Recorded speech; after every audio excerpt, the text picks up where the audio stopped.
Слава Україні! Hello everyone, my name is Paul and welcome back to the new news. I'm glad to be back and I hope that all of you are as well. And we have been on a couple of extensive breaks lately. So I want to apologize for that. First of all, I got really sick. Ended up going to the hospital actually at one point for it.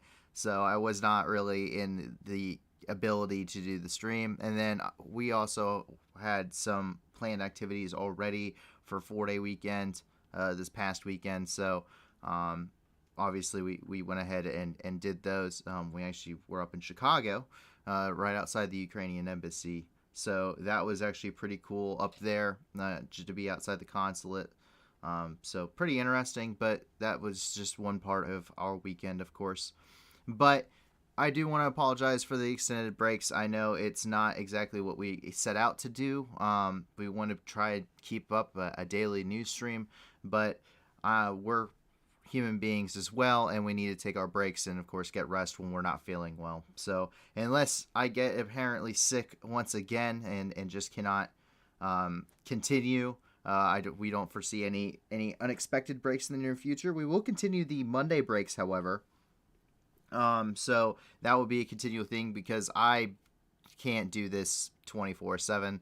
I work full time on top of this, so I do need a break every once in a while. We will be taking Monday, of course, off for the foreseeable future and just doing a 48-hour review every Tuesday. But with that, there has been a lot of developments in the world, and we can't forget about the millions of people that are in need. And so please check out the description below, and you're going to find a bunch of different donation links. And please be sure to check those out. If you can't give a lot, give a little. There's plenty, and we can't just we can't just think about Ukraine when it comes to these situations. We also have to think about other places in the world as well. There are millions of people. In fact, interesting statistic from the UN actually came out, and it said that for the first time in history, there's over 100 million people that require aid. Over 100 million people that are considered refugees.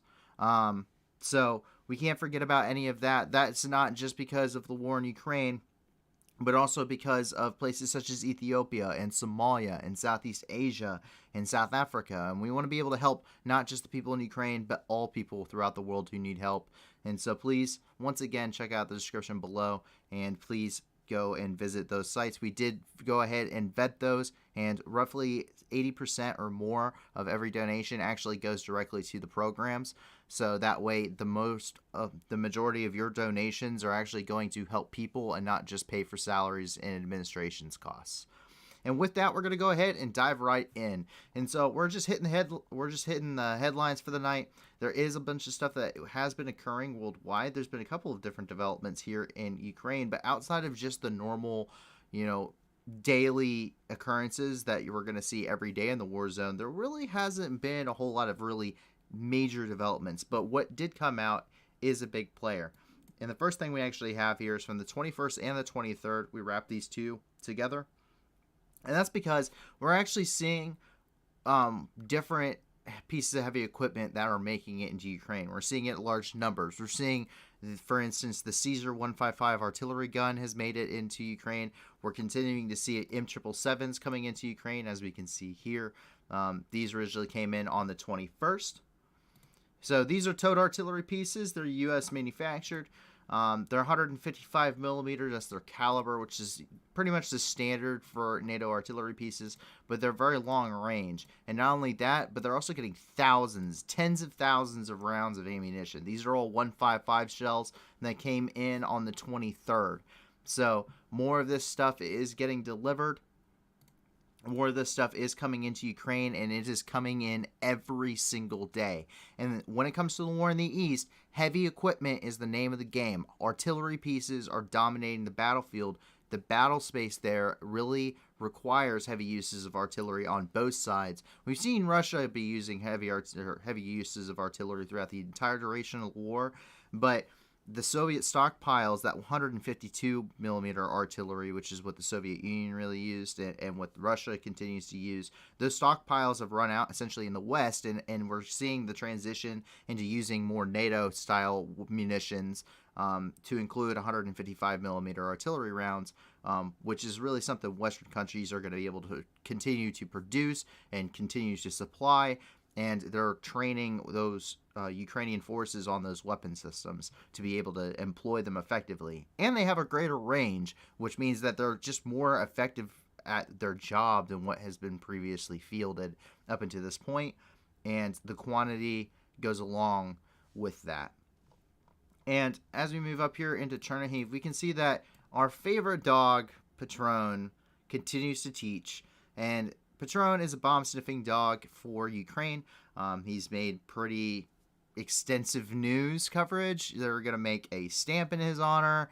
He's gotten a medal. He's an absolute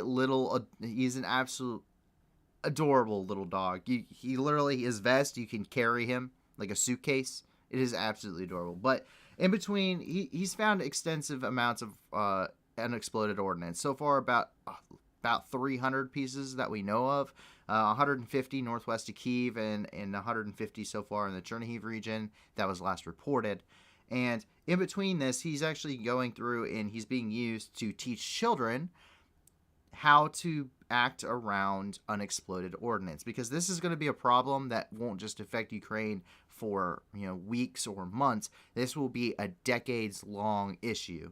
This kind of extensive amount of artillery and aircraft dropping, lots and lots of munitions, let alone the hand grenades and landmines and everything else that we have seen, is going to be something that will persist for decades. This is going to be something that we will hear about people accidentally hitting landmines when they're plowing fields, as we have already heard of, for years and years and years.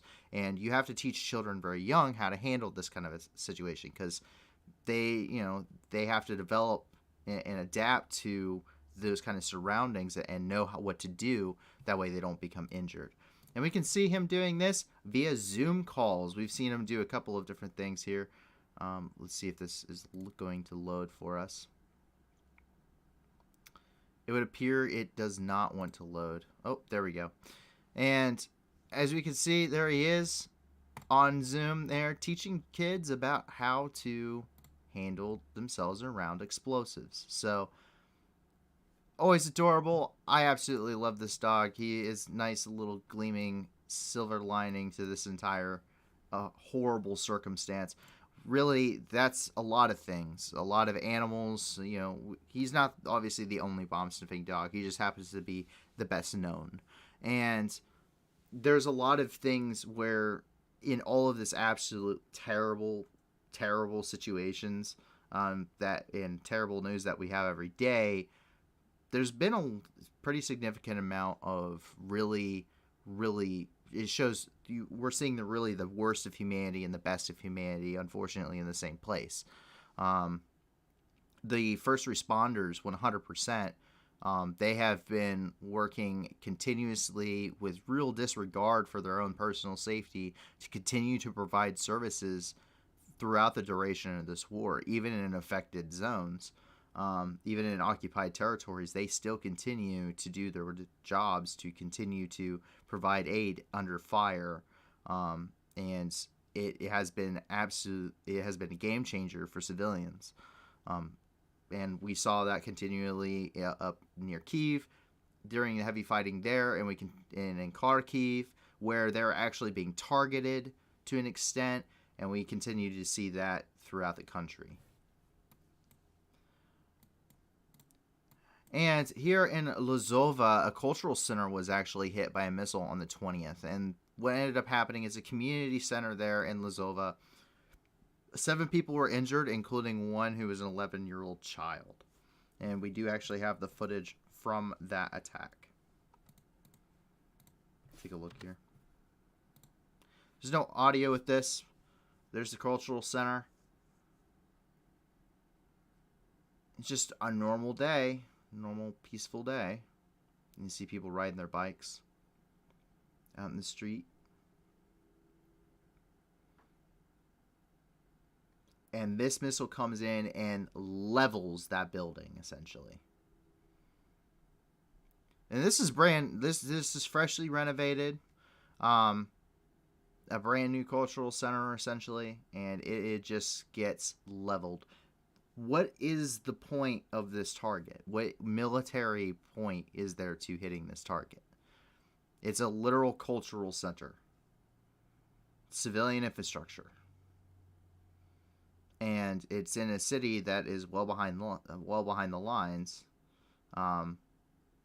So there really isn't one. There's not a military. There's no military objective. We can clearly see in this video there was no military objective for striking that, and that's something that we've seen over and over and over again throughout this entire war, is the fact that there is no real military objectives other than to strike fear.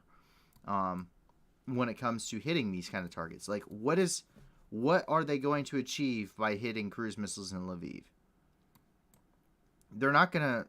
How many different supply routes are there from the west that don't just pass through Lviv? Lviv may be a center for it, but is Russia ever going to push to take Lviv? Probably not.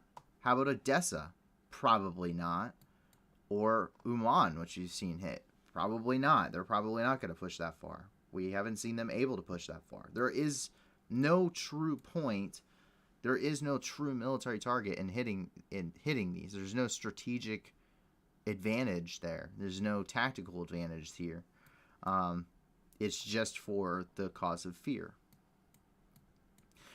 And we can see that Severodonetsk continues to be in peril. And Severodonetsk is a major city here in the Luhansk region. It is what is still under Ukrainian control. But the Russian forces are pushing, as they're basically putting all that they have behind trying to encircle and envelop Severodonetsk. There's been heavy fighting on the outskirts of the city. We've seen heavy fighting near Popasna, specifically up here near Zolote, or Zolot.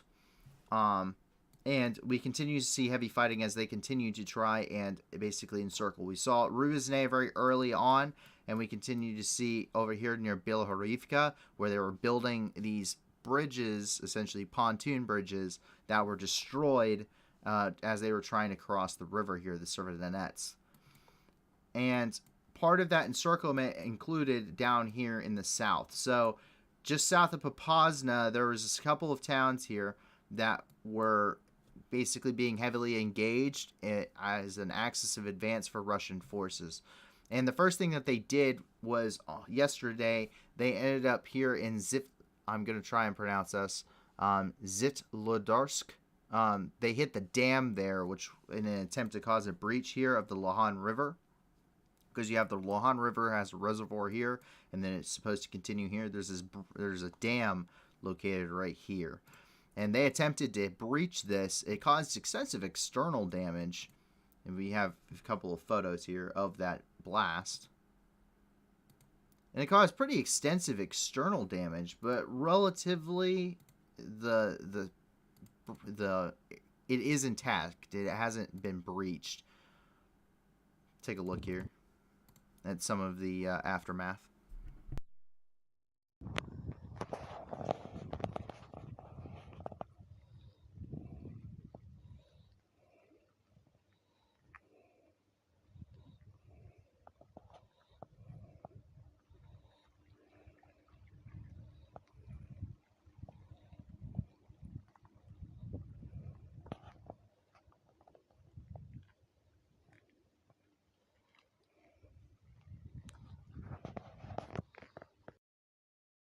We can go ahead and just cut it short there. You can see pretty much it's very much they hit the face of it, and it really didn't do a whole lot.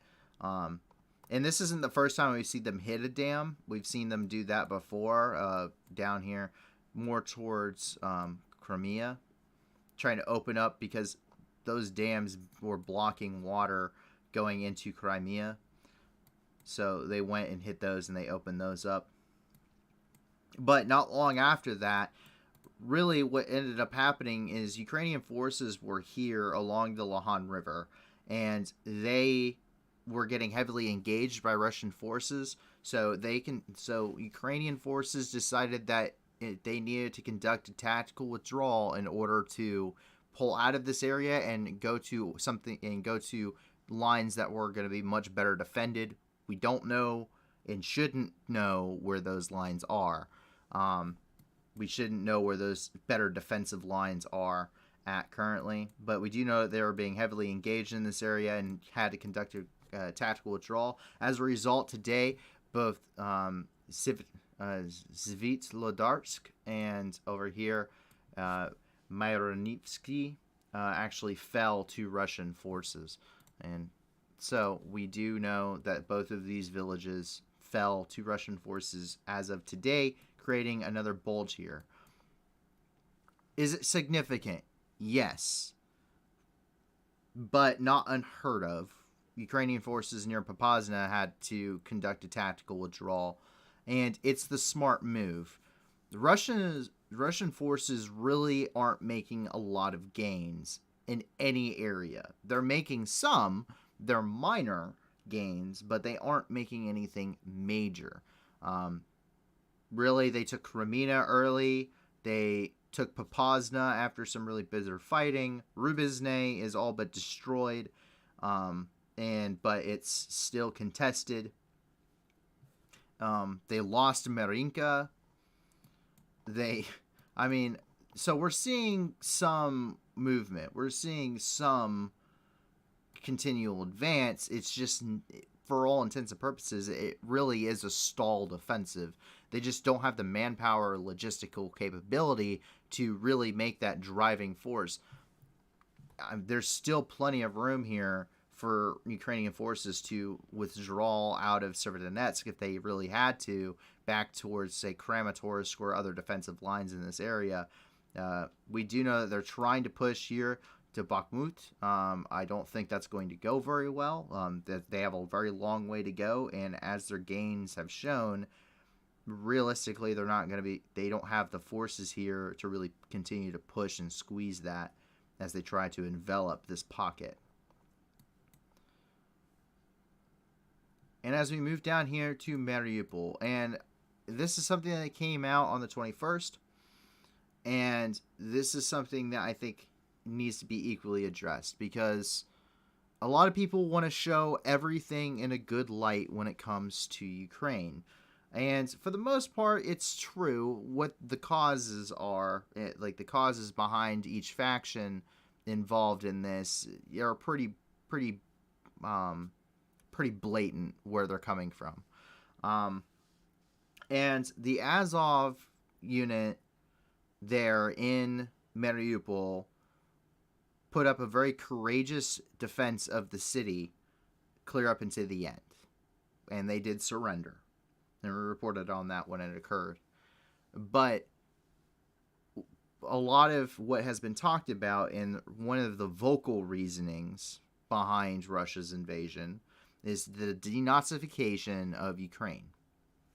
A driving factor for that rhetoric is the Azov Battalion and the Azov Regiment. And that is not entirely unfounded, and I think that needs to be pretty blatantly stated. That isn't entirely unfounded. In fact, the Azov fighters were actually photographed with their tattoos. And we can take a look here at some of these. That's the skull. Everyone knows. That's Hitler.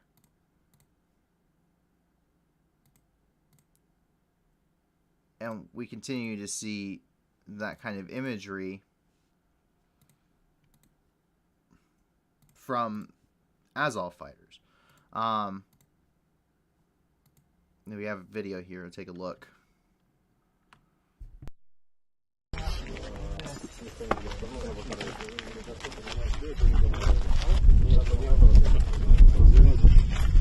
Всех убить, кого всех убивать собрался?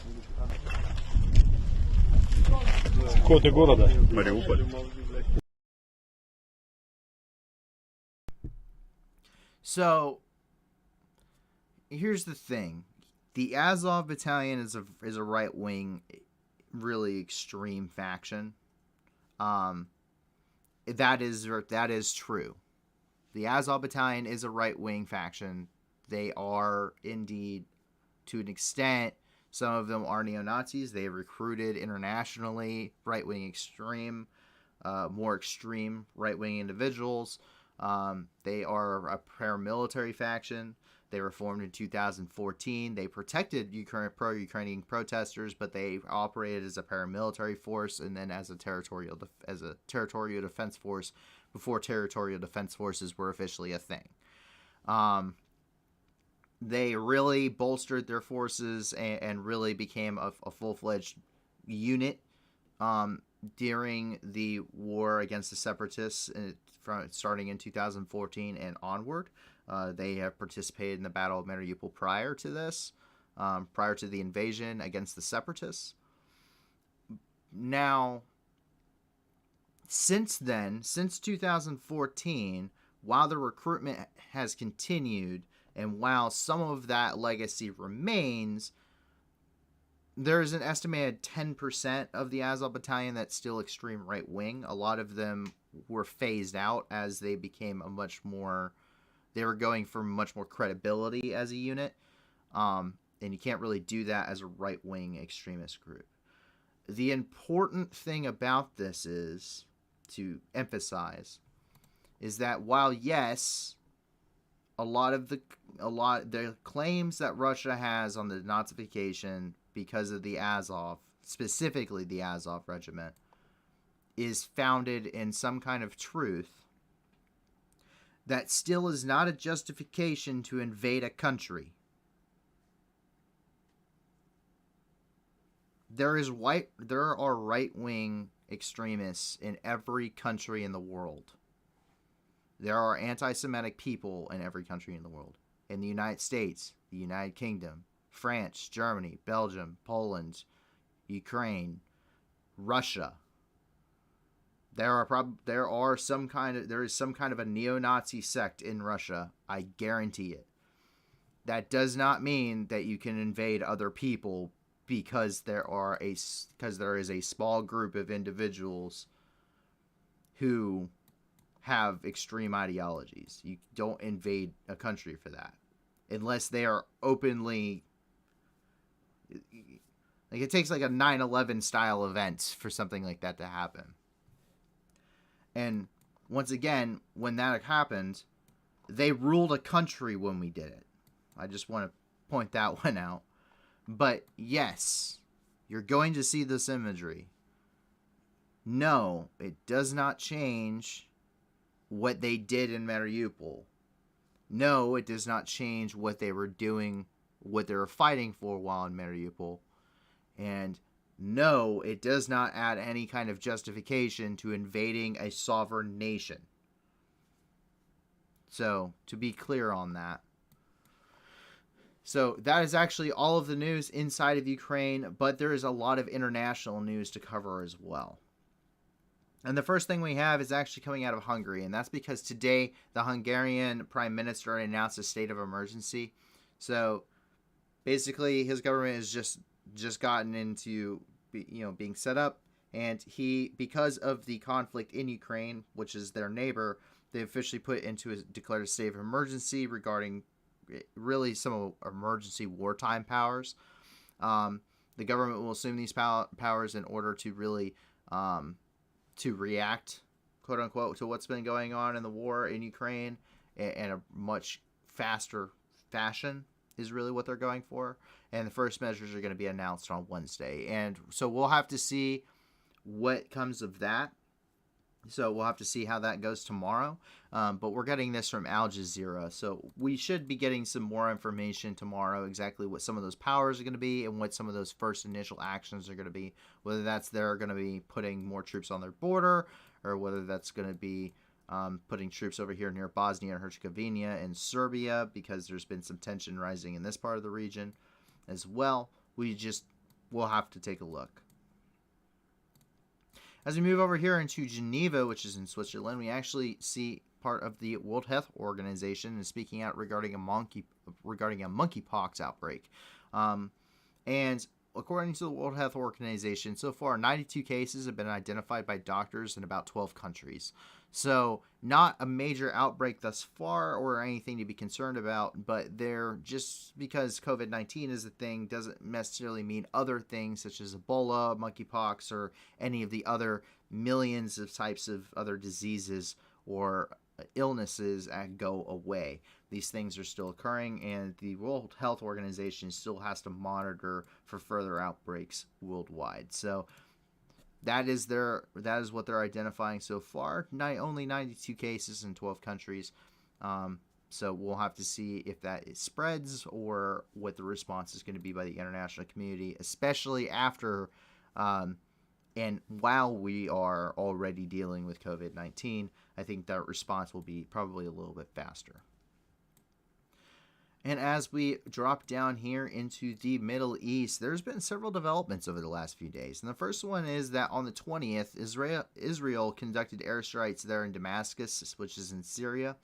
And they specifically struck the international airport there in Damascus. This is likely because they were targeting Iranian weapon shipments that were coming into the country. Several Syrian soldiers were killed, including 3 officers. We do have a video regarding that. Sorry, a photo regarding that. So you can see the fire raging there in the background.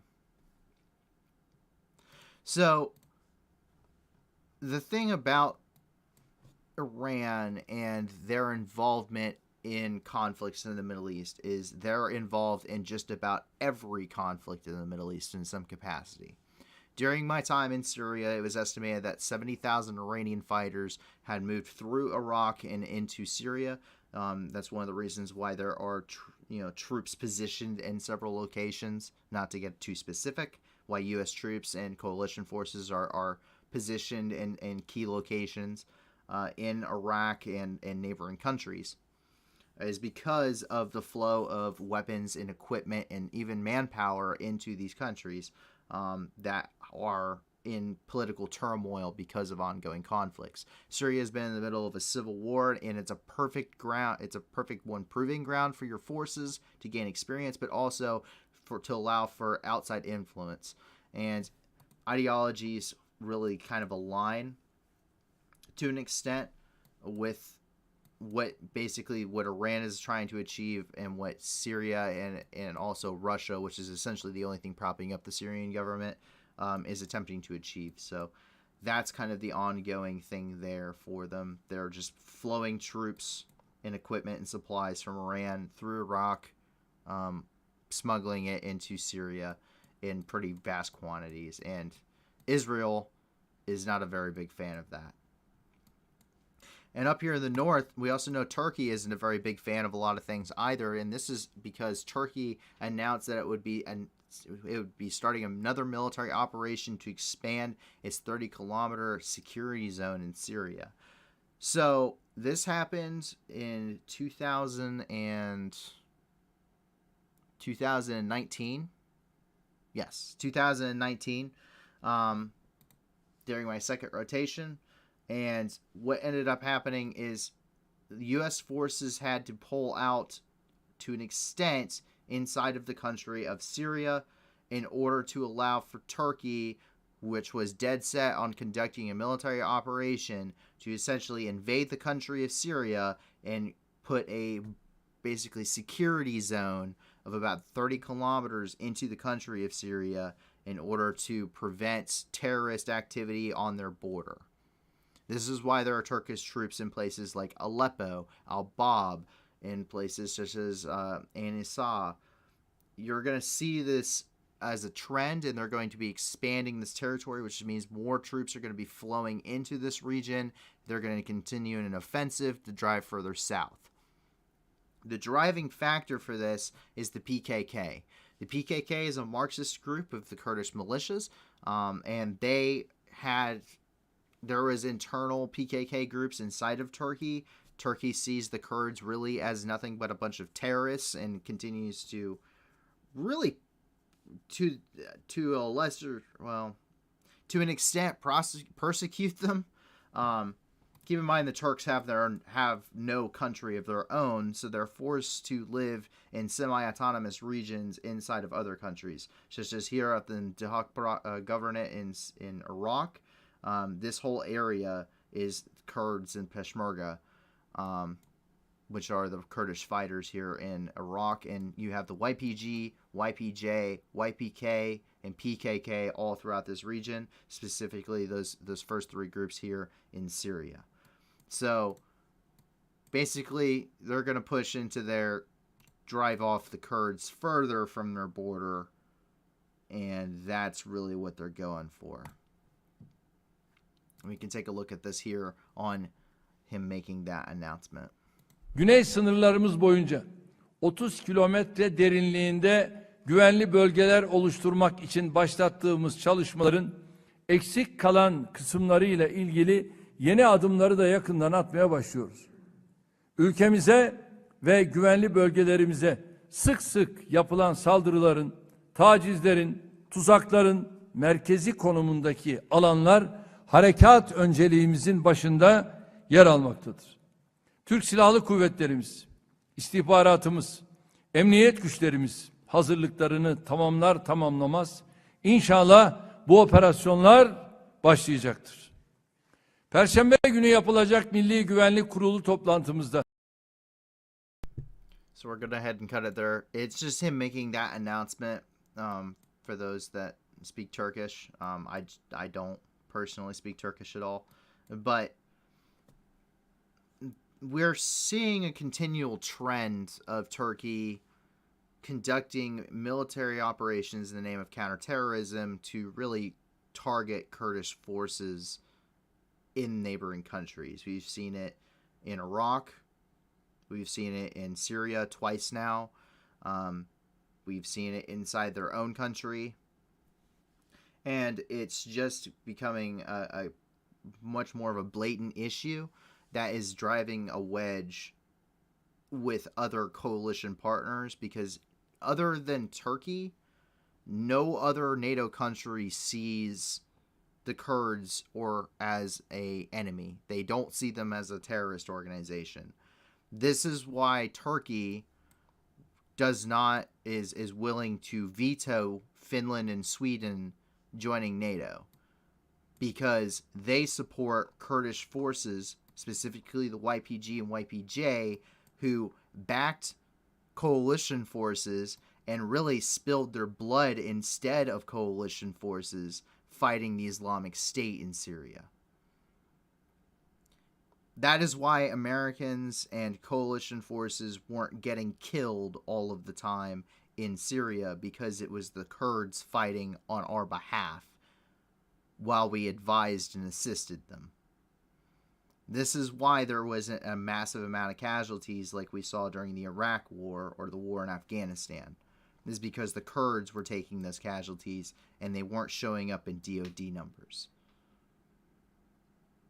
And that is why it's a very frustrating situation for all the NATO allies on Turkey's path here in the Middle East, and their political ideologies regarding the Kurds specifically and other members attempting to join the organization based on entirely separate issues, and why Turkey has blatantly said that Sweden and Finland, of all countries, back terrorists. So that is why there's a lot of political turmoil with Turkey in general on the global stage, but also what's going on here in Syria. And to finally move on from that, sorry if I had a little bit of a rant there, but we saw on the 22nd and the 23rd, the Islamic State really decided to attack the energy sector there in Samangan province in Afghanistan. They used IEDs, and they damaged at least 3 power lines coming out of Uzbekistan, leaving several districts without electricity. And so there you can see it. They're bringing down power lines. This isn't the first time we've seen this. We saw this along the border of Tajikistan as well, near Faizabad. Afghanistan does not have enough infrastructure in order to produce its own energy, so they rely extensively on energy imports, meaning countries such as Tajikistan and Uzbekistan, and as they're building a relationship, possibly China in the future, are being paid to provide services such as providing energy, so electricity, to the country of Afghanistan, so its people have modern amenities such as light bulbs and running water and you name it. And so this becomes a very easy infrastructure target that the Islamic State can hit, because there are these areas, such as in Faizabad or here in Sagmund, are not necessarily very populated. They're very open, meaning that it would take an ridiculous amount of security to actually uphold the entire energy supply line, and that is actually being spent fighting Ahmed al-Massoud already during and quelling any unrest going on inside of Afghanistan. That's not the only thing. As a memorial event was being held at the Istiqlal Call Hotel there in Kabul for Mullah Mansour. As the crowd began to kind of disperse, an ISIS militant wearing an explosive vest detonated themselves at the checkpoint in front of the hotel. There's reports of many dead and wounded, at least coming from the Islamic State, and from including Taliban commanders, according to them. But the Taliban aren't necessarily all that keen on having extensive reporting and journalism in their country. They don't want a lot of things getting out unless they are officially saying them.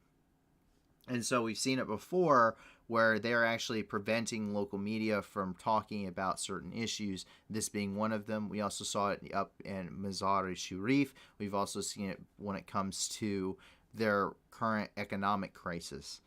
So that appears to be what's happening again, as the Taliban are kind of attempting to limit the spread of information and the local media there in Kabul.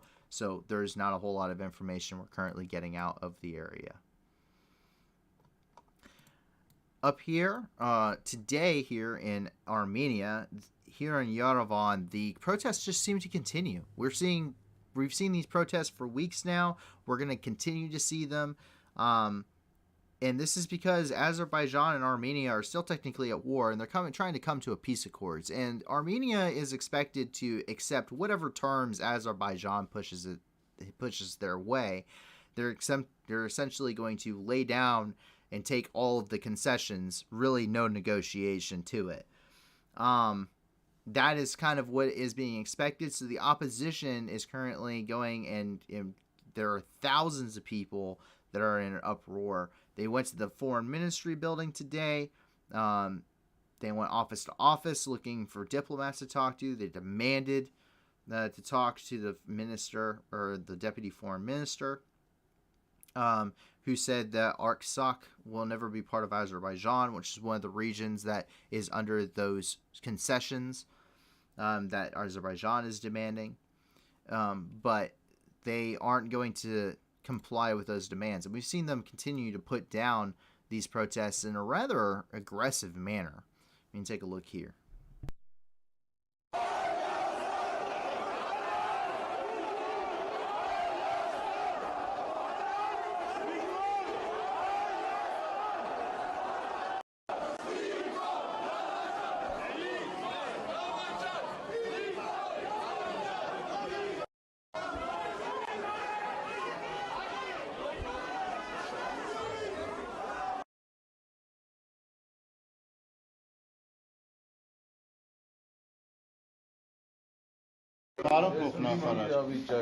Ես ներողություն եմ խնդրում։ Դուք որպես հայ տղամարդ, հիմա ձեզ վատ չեք զգում։ Անկեղծ հարցն եմ։ Որպես հայ տղամարդ, հիմա վատ չեք զգում դուք։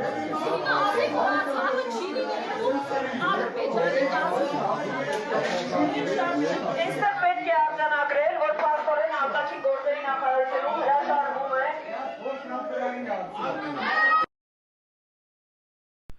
And we're probably going to be seeing those for a long time to come when it comes to the protests in Yerevan and across Armenia. As we drop down here into Sri Lanka, we see that there are more food shortages. So on the 20th, the Prime Minister warned of food shortages in the country. This is coming as an economic crisis is really put the country and plunged it into chaos. They are running out of food. They're running out of medical supplies. They are out essentially of any fuel that they have, because all of it, if they had it, they would use it to prevent the blackouts that really started this whole thing. They don't have enough foreign exchange in order to purchase the necessary imports for things such as electricity, or the fuel to run their infrastructure to maintain any kind of electricity. And that has trickled into, now we don't have, not only do we not have the money to get any kind of the fuel for electricity, we don't have the fuel for vehicles now. Now we can't purchase medical supplies, and now we can't import food. And this also comes as there's been some issues with how they have subsidized farming there in Sri Lanka, and how they have handled the farming situation and their agricultural situation there in Sri Lanka, with different cuts to fertilizer. And so it compounded upon itself to develop into an increasingly worse situation. The president refused to step down. The former prime minister, who is his brother, did in fact step down. The prime minister currently in charge has been in charge 5 times before. And while some are hopeful, they don't expect a whole lot of change. There's been over 200 people killed in protests thus far, including a member of the Sri Lankan parliament. So these are going to continue to worsen. The government is saying they're going to buy enough fertilizer for the next planting season to boost those crop yields, but that's a solution, and that's a solution for the future, and time really is running out now. They need the food now. They don't need it in 12 months when it's going to get harvested. And we can see these protests are just continuing, and these people are not very happy. And there's been several states of emergency declared, but it's just not going very well. The government really cannot keep control of the country.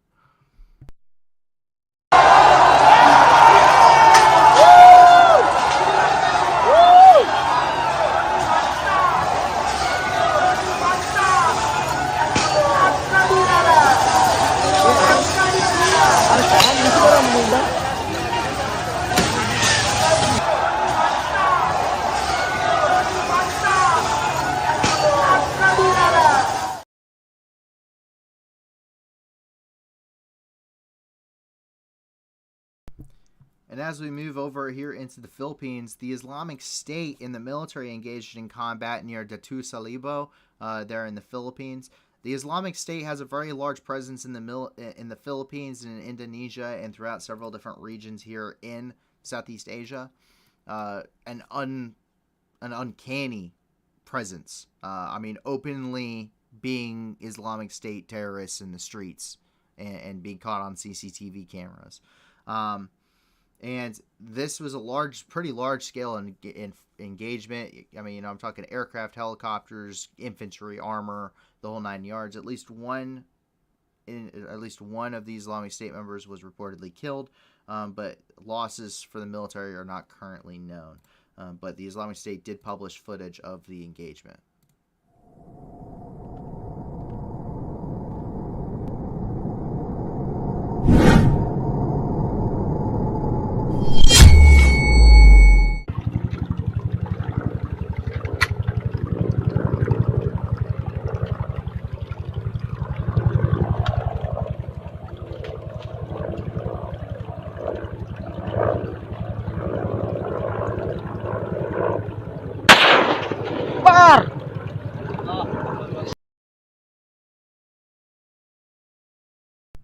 For being such a large engagement, very anticlimactic, I can only assume that's because it probably didn't go very well for them. And the issues continue as we move further down and into Africa, and that's because on the 21st, we saw that Islamic State attacks occurred in Ituri and in North Kivu here in the Democratic Republic of the Congo. So at least 3 soldiers were killed, as well as at least 12 other people were killed, and their homes were burned to the ground.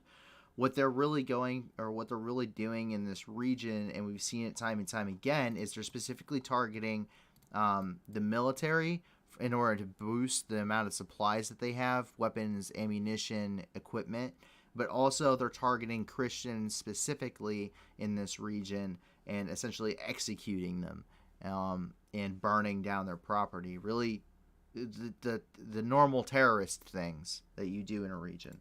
But this is a continual battle. We can see here that they captured more equipment off of the government forces, including a mortar, RPG. Looks like there's a PKM in there and a couple of AKs.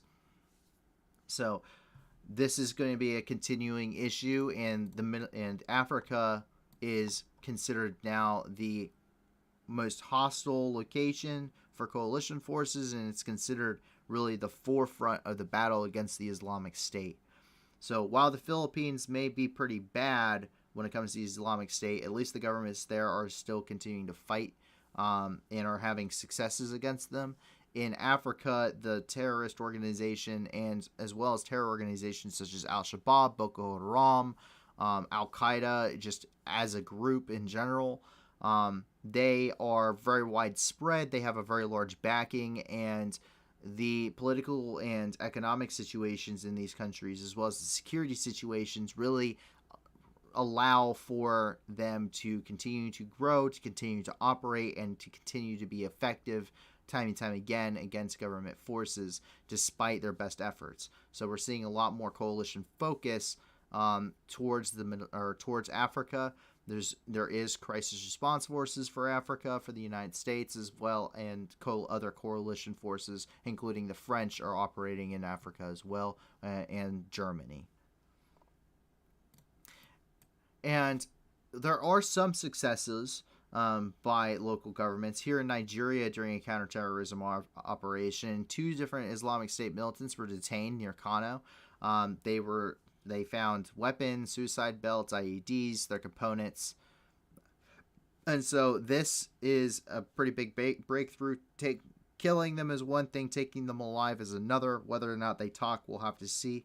But capturing Islamic State militants means that it's an information goldmine. Most of these guys fight to the death, and they have no problem doing so. In fact, it's really part of what makes them the Islamic State.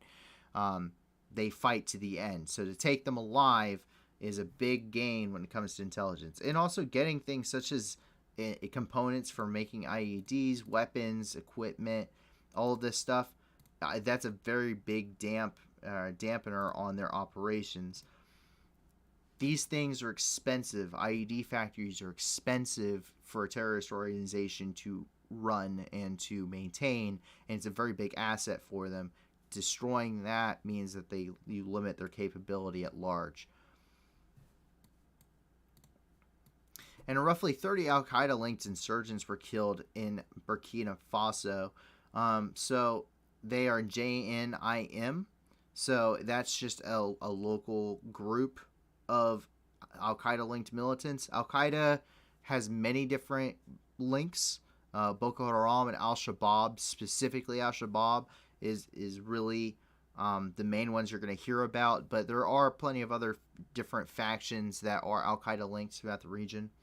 But they were killed during a counterinsurgency operation there in Burkina Faso. They launched an attack on a military camp, and there was some intervention of French aircraft. Basically, when they attacked the camp, French aircraft came in. They did their gun runs and whatever else they needed to do. Really, it destroyed what their offensive plans were, and they were forced to withdraw. However, at least 3 individuals in the military were killed and several others wounded.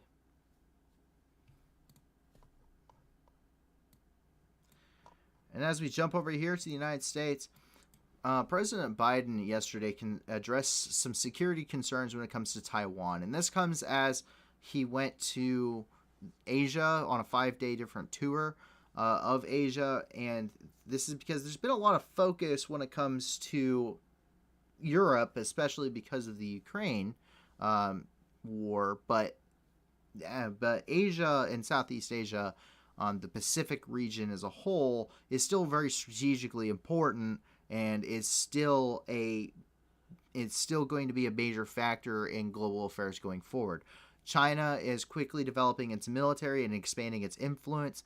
Russia and China really get along well, as two nations that are pretty anti-Western in general. Just their ideologies. There's some correlations you can pick with that with history if you wish. But China really, really, really wants to take Taiwan. Not just to the point that they want to send every warship they have. They will send every rowboat, fishing boat, if you could ski, water ski, jet ski. If they have it and it can go on the water, they will send it to Taiwan and take it over. To prevent that, the U.S. normally parks a carrier group between Taiwan and China, because if you get within so many miles of a carrier group, it's technically an act of war. So, but the difference between Ukraine and Taiwan is Taiwan has security guarantees from the United States that the United States would defend Taiwan with force. So it would put the United States and China into direct conflict. China has increased the amount of sorties or aircraft flights, military aircraft flights, has been conducting into Taiwanese airspace.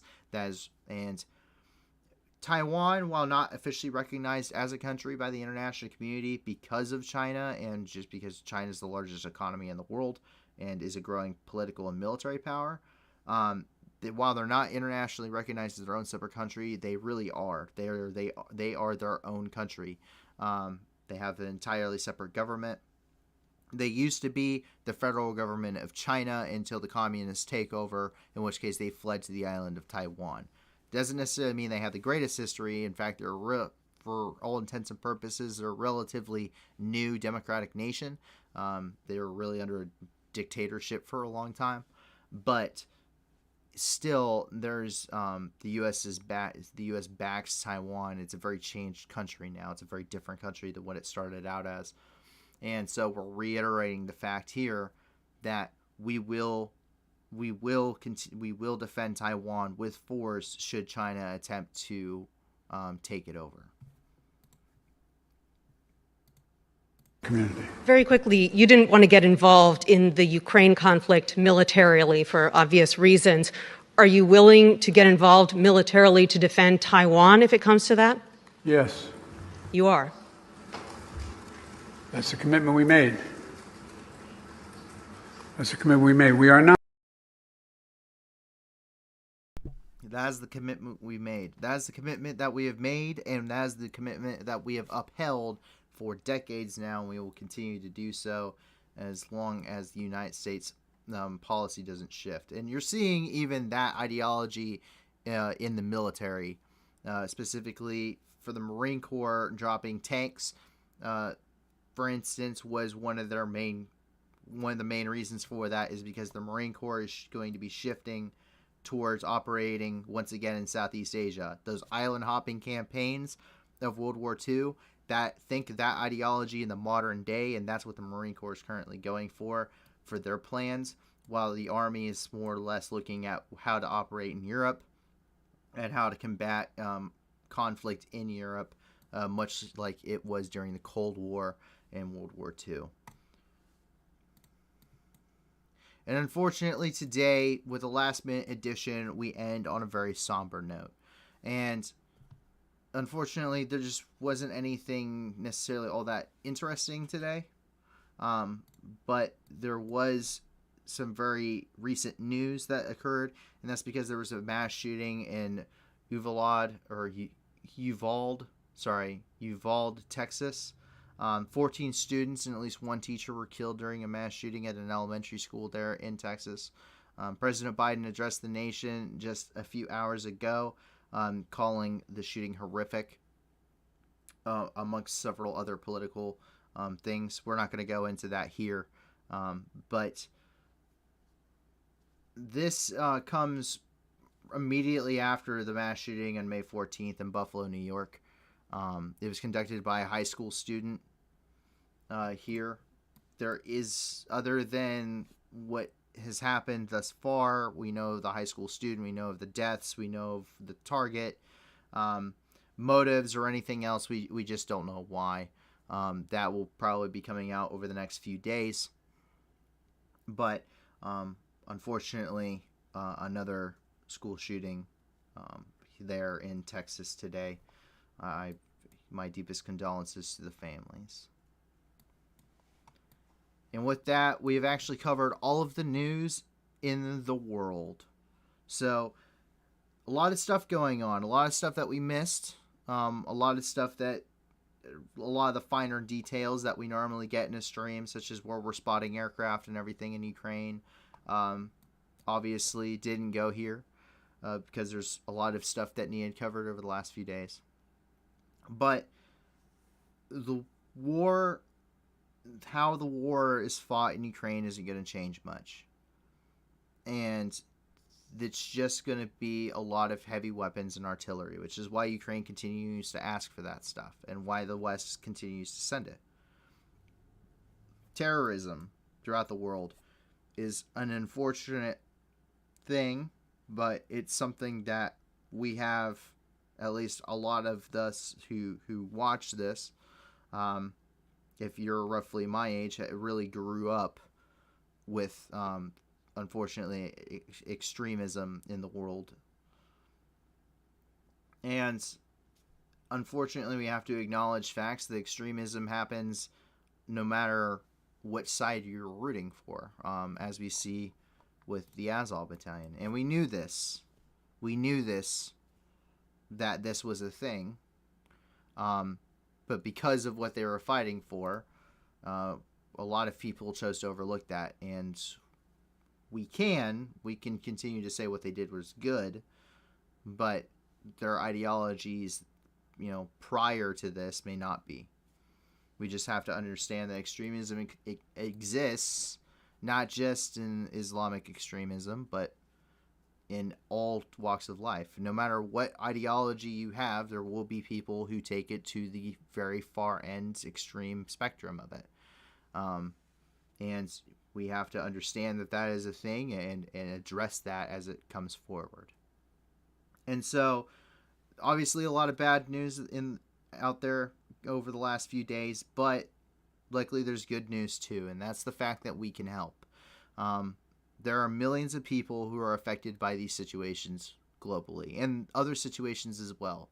Droughts, famine, disease, illness. There are millions and millions and millions of people that need help globally.